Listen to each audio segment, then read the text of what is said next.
ನಟರಾಜ್ ಗೌಡ್ರೆ, ಭಾಳ ಸರಳವಾಗಿ ಕೇಳಿಬಿಡ್ತೀನಿ ನಾನು. ವಿಚಾರಗಳೇನೇ ಇರಲಿ, ಸರ್ಕಾರ ಯಾವುದೇ ಇರಲಿ, ನಾವು ಅವತ್ತಿಗೂ ಕೂಡ ಇದನ್ನು ಕ್ವಶನ್ ಮಾಡಿದ್ವಿ. ನಾವು ಮನಮೋಹನ್ ಸಿಂಗ್ ಗೌರ್ಮೆಂಟಲ್ಲೂ ನಾವು ಜರ್ನಲಿಸ್ಟ್ಗಳಾಗಿದ್ವಿ, ಈ ಕಾಲದಲ್ಲೂ ನಾವು ಪತ್ರಕರ್ತರಾಗಿ ಉಳ್ಕೊಂಡಿದ್ದೀವಿ. ಅವತ್ತಿಗೂ ನಾವು ಕ್ವಶನ್ ಮಾಡಿದ್ವಿ. ಅವತ್ತಿಗೆ ಬೆಲೆ ಏರಿಕೆ ಆಯಿತು, 416 ರೂಪಾಯಿ ಆದಾಗ ನಿನ್ನೆ ರತ್ನಗಂಬಳಿ ಆಸ್ತಿ ಮೇಲೆ ಕರೆದಿರಲಿಲ್ಲ ನಾವು. ತುಂಬ ಅದ್ಭುತ ಕೆಲಸ ಕೇಳಿದ್ವಿ ನಾವು, ಏನೇ ಸಿಲಿಂಡರ್ ಬೆಲೆ ಇದು ಅಂತ. ನಮ್ಗೆ ಇದ್ದಿದ್ದ ಆಶಯಗಳೇನು ಅಂತ ಹೇಳಿದ್ರೆ ಇದಕ್ಕಿಂತ ಕಡಿಮೆ ಸಿಗಲಿ ಅಂತ. ನನ್ನ ಜನಕ್ಕೆ ಈಗಲೂ ಅದನ್ನೇ ಕೇಳೋದು ನಾವು.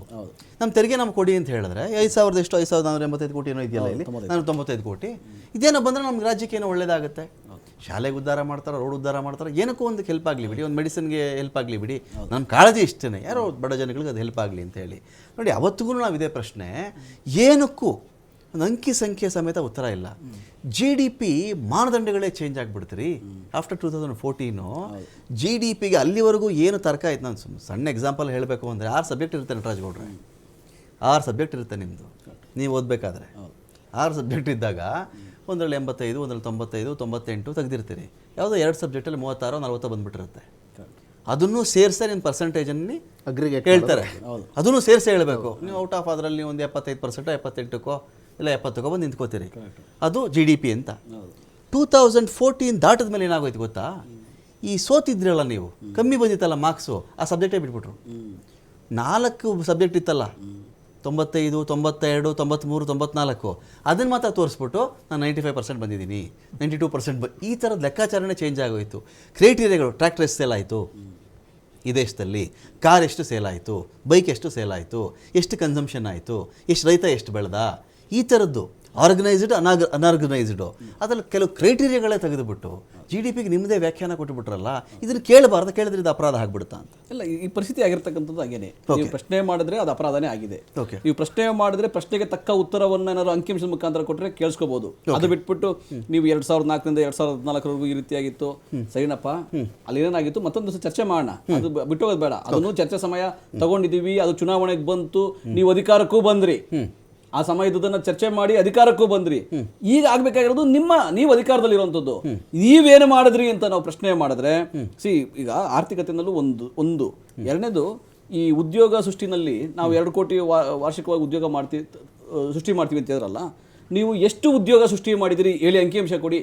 ಹೇಳಕ್ ರೆಡಿ ಇಲ್ಲ. 50 ವರ್ಷಗಳಲ್ಲಿ ಅತ್ಯಂತ ದೊಡ್ಡ ನಿರುದ್ಯೋಗ ಪ್ರಮಾಣ ಜಾಸ್ತಿ ಆಗಿದೆ. 14% ಪದವೀಧರರು ಇವತ್ತು ನಿರುದ್ಯೋಗಿಗಳಾಗಿದ್ದಾರೆ. ಅಂಕಿಅಂಶ ಕೊಡಿ, ಕೊಡಕ್ ರೆಡಿ ಇಲ್ಲ. ನಿರುದ್ಯೋಗಿಗಳು ಆತ್ಮಹತ್ಯೆ ಮಾಡ್ಕೊಂತವ್ರೆ, ಆ ಅಂಕಿಅಂಶ ಕೊಡಿ, ಕೊಡಕ್ ರೆಡಿ ಇಲ್ಲ. ರೈತರು ಆತ್ಮಹತ್ಯೆ ಮಾಡ್ಕೊಂತಾರೆ, ಅದು ಅಂಕಿಅಂಶ ಕೊಡಿ, ಕೊಡಕ್ ರೆಡಿ ಇಲ್ಲ. 2016ರಿಂದ ರಾಜ್ಯಸಭೆಯಲ್ಲಿ ಅಂಕಿಅಂಶ ಕೊಡ್ತಾ ಇಲ್ಲ ಅವರು. ರೈತರ ಆತ್ಮಹತ್ಯೆ, ಅವರ ಗ್ರಾಮೀಣದಲ್ಲಿ ಅವರ ಎಷ್ಟು ಆರ್ಥಿಕ ವೃದ್ಧಿ ಆಗ್ತಾ ಇದೆ? 2% ವೃದ್ಧಿ ಆಗ್ತಾ ಇದೆ.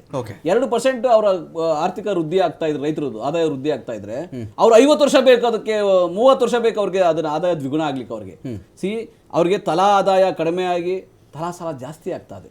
ಇಡೀ ದೇಶದಲ್ಲಿ ನೀವು 130 ಲಕ್ಷ ಕೋಟಿ ರೂಪಾಯಿ ಸಾಲ ಮಾಡಿದಿರಿ, 130 ಲಕ್ಷ ಕೋಟಿ ರೂಪಾಯಿ ಸಾಲ ಮಾಡಿದಿರಿ, ಅದ್ರ ಬಗ್ಗೆ ಮಾತಾಡೋದಿಲ್ಲ. ಏನ್ ಮಾಡಿದ್ರಿ? ಮಾತಾಡೋದಿಲ್ಲ. ಗುರುತರವಾದ ಯಾವುದೇ ಯೋಜನೆಗಳು ಬಂದಿಲ್ಲ, ಮಾತಾಡೋದಿಲ್ಲ. ರೈತರಿಗೆ ಸಾಲ ಮನ್ನಾ ಮಾಡಿ 72,000 ಕೋಟಿ ಮನಮೋಹನ್ ಸಿಂಗ್ ಅವರು ಮಾಡಿದ್ರು, ನೀವು ಹೆಸರು ಮಾಡಿ ಮಾತಾಡೋದಿಲ್ಲ.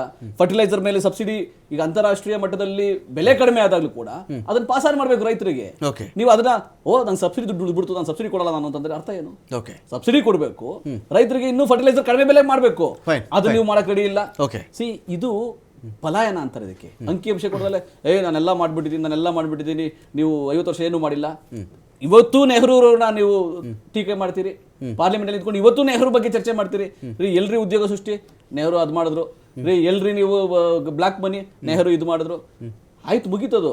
ನೆಹರು ಅವರು ದೇಶಕ್ಕಾಗಿ ದುಡಿದ್ರು, ಈ ದೇಶವನ್ನ ಮಾಡಿದ್ರು, ಸಂವಿಧಾನ ಕೊಟ್ರು, ಎಲ್ಲಾ ಯೋಜನೆಗಳನ್ನ ಕೊಟ್ರು, ತಮ್ಮ ಸರ್ವಸ್ವನು ದೇಶಕ್ಕೆ ಅರ್ಪಿಸ್ಬಿಟ್ರು. ಅವರ ಯೌವನವನ್ನ ಜೈಲಲ್ಲಿ ಕಳೆದ್ರು. 10 ವರ್ಷ ಜೈಲಲ್ಲಿ ಕಳೆದ್ರು ಅವರು, 1 ವರ್ಷ ಜೈಲಲ್ಲಿ ಕಳೆದ್ರು, 10 ವರ್ಷ ಜೈಲಲ್ಲಿ ಕಳೆದ್ರು ಅವರು. ಆ ತರ ದುಡ್ದಂತವ್ರಿಗೆ ನೀವು ಇವತ್ತು ಟೀಕೆ ಮಾಡ್ತೀರಿ. ನಿಮ್ಮ ಅಭಿವೃದ್ಧಿನ ನೀವು ಹೇಳಲಿಕ್ಕೆ ಇವತ್ತು ಸಾಧ್ಯ ಆಗ್ತಾ ಇಲ್ಲ ಕೇಂದ್ರ ಸರ್ಕಾರ. ಅದು ಬಿಟ್ಟು ಎಲ್ಲರ ದಿಕ್ಕನ್ನು ತಪ್ಪಿಸುವಂತ ಕೆಲಸವನ್ನ ಕೇಂದ್ರ ಸರ್ಕಾರದ ಅಭಿವೃದ್ಧಿ ವಿಚಾರ ಮಾತ್ರ ಅಲ್ಲ ನಟರಾಜ್ ಗೌಡ್ರೆ, ಅತಿ ಹೆಚ್ಚು ಕೇಂದ್ರ ಒಕ್ಕೂಟ ಸರ್ಕಾರದಿಂದ ಅತಿ ಹೆಚ್ಚು ಪ್ರತಿಫಲ ಪಡಿತಾ ಇರುವಂತ ಉತ್ತರ ಪ್ರದೇಶ, ಮಧ್ಯಪ್ರದೇಶ, ಬಿಹಾರ ಲಕ್ಷಾಂತರ ಕೋಟಿ ಹಣ ಹೋಗ್ತಾ ಇದೆ ಅವ್ರಿಗೆ. ಯಾಕೆ ಅಲ್ಲಿಂದ ಈ ಕಡೆ ವಲಸೆ ಬರ್ತಾ ಇದ್ದಾರೆ? ಸಮೃದ್ಧ ಆಗ್ಬಿಡ್ಬೇಕಾಯ್ತಲ್ಲ ಅವ್ರ. ಹಾಗಾದ್ರೆ ಆ ಹಣ ಎಲ್ಲಿಗೆ ಹೋಗ್ತಾ ಇದೆ? ಒಂದು ಇದರಲ್ಲಿ ನಾನು ನಟರಾಜೇಗೌಡರನ್ನ ಕೇಳಕ್ಕೆ ಬಯಸುವಂಥದ್ದು ಒಂದು ಪ್ರಶ್ನೆ ಇದೆ ನಮಗೆ. ಈಗ GSTನಲ್ಲಿ ಅವ್ರು ಏನೋ ಒಂದು ಅನುದಾನವೋ ಪರಿಹಾರವೋ ಏನೋ ಒಂದು ಕೊಟ್ಟರು ಅಂತ ತಿಳ್ಕೊಳ್ಳಿ. ಈಗ ನಾಳೆ ದಿನ ನಿಮ್ಮ ಸರ್ಕಾರ ಬಂತು, ನಿಮ್ಮ INDA ಸರ್ಕಾರ ಬಂತು. ಈಗಿರುವಂಥ GST ಪದ್ಧತಿ ಹೀಗೆ ಮುಂದುವರಿಯುತ್ತಾ? ಅವಾಗಲೂ ಬಂದು ಯಾರಾದರೂ ಭಿಕ್ಷಾಪಾತ್ರೆ ಇಟ್ಕೊಂಡು ಒಕ್ಕೂಟ ಸರ್ಕಾರ ನಿಂತ್ಕೋಬೇಕಾ?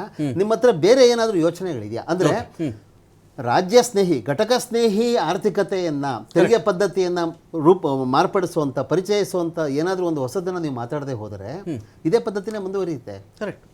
ಇಲ್ಲ ಅವತ್ತು ಇಲ್ಲ, correct. ಅದಲ್ಲ, ಇವ್ರ ಸರ್ಕಾರ ಇದ್ದಾಗಲೂ ಒಂದು ರಾಜ್ಯದ ಮುಖ್ಯಮಂತ್ರಿಯಾಗಿ ನರೇಂದ್ರ ಮೋದಿ ಅವರು ಕೇಳಿದಾರಲ್ಲ, ನಂದು ಈ ಕ್ವಶನ್ ಬಗ್ಗೆ ನಾನು ತಕರಾರಿಲ್ಲ ಪಾರ್ವತೀಶ್ ಅವರು. ಹೌದು, ರೈಟ್ ಕ್ವಶನ್ ಇದು.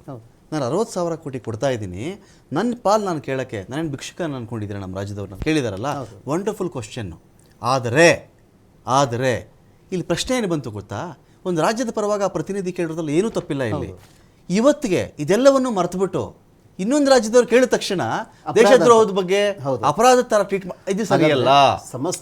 ನರೇಂದ್ರ ಮೋದಿ ಅವ್ರಿಗೆ ಎಲ್ಲ ರೈಟ್ಸ್ ಇತ್ತು, ಗುಜರಾತ್ ಪರ ಕೇಳಕ್ಕೆ ಇವ್ರಿಗೆ ಎಲ್ಲ ರೈಟ್ಸ್ ಇತ್ತು. ನರೇಂದ್ರ ಮೋದಿ ಅವರಿಗೆ ಸಮಸ್ಯೆ ಇರೋದು ಈ ತೆರಿಗೆ ಪದ್ಧತಿಯ ಕೇಂದ್ರೀಕರಣದಲ್ಲೇ ಇದೆ, ರಾಜ್ಯಗಳನ್ನ ನಿಯಂತ್ರಣ ಮಾಡುವುದರಲ್ಲಿ.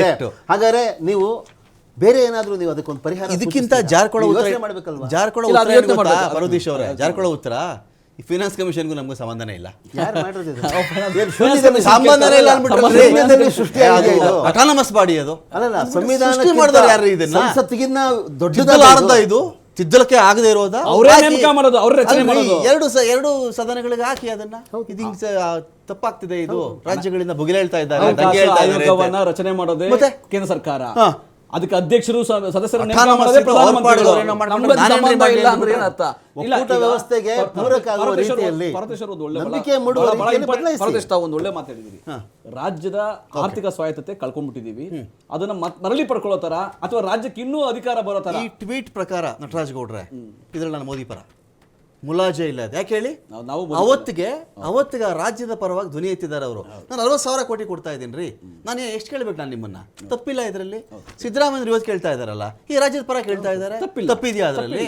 ಅದಕ್ಕೆ ಅವರು ದ್ರೋಹಿಗಳು, ಇವ್ರಿಗೆ ಅದಿಲ್ಲ, ಈ ಥರದ್ದು ಕೊಡಬೇಕಾಗಿದ್ದೇ ಇಲ್ಲ, ಅಟಾನಮಸ್ ಅದು. ಅವತ್ತಿಗೆ ನೀವು ಹೇಳ್ಬೋದಾಗಿತ್ತಲ್ಲ, ಈಗ ಅಟಾನಮಸ್ ಮಾಡಿ ವ್ಯವಸ್ಥೆನಲ್ಲಿ ತೆರಿಗೆ ಎಲ್ಲ ರಾಜ್ಯಗಳಿಗೂ ಹೋಗ್ಬೇಕು, ಒಪ್ತೀವಿ.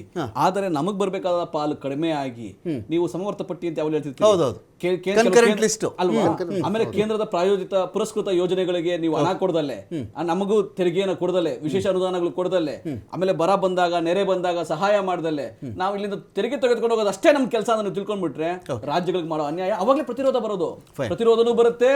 ಆಮೇಲೆ ನೋವಿನಲ್ಲಿ, ಫ್ರಸ್ಟ್ರೇಷನ್ ಅಲ್ಲಿ DK ಸುರೇಶ್ ಅಂದವ್ರು ಒಬ್ರು ಹೇಳ್ತಾರಲ್ಲ, ಅದು ಎಲ್ಲರ ಭಾವನೆ ಆಗುತ್ತೆ. ರಾಜ್ಯ ಶಾಸನ ಸಭೆಯಲ್ಲಿ ಒಂದು ಡಿಬೇಟ್ ನಡೆಸಿ ಸರ್ 2 ದಿನ. ಫೈನ್.